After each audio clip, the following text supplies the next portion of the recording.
जगात भारी अशी ओळख असलेल्या कोल्हापूरमध्ये नेहमीच काहीतरी खास आणि वेगळं आपल्याला बघायला मिळतं आणि याच कोल्हापूरमध्ये आता एक नवीन रेकॉर्ड झालेला आहे। कोल्हापूरमध्ये एकाच वेळेला 521 बिर्याणी आणि भाताचे आगळे वेगळे प्रकार तयार करून नवीन विश्वविक्रम प्रस्थापित करण्यात आला।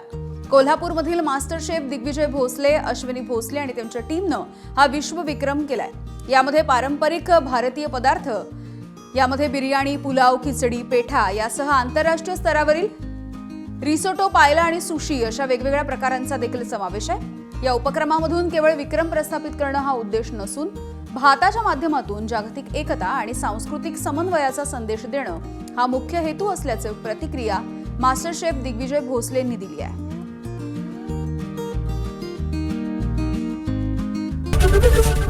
एबीपी माझा, उघडा डोळे बघा नीट।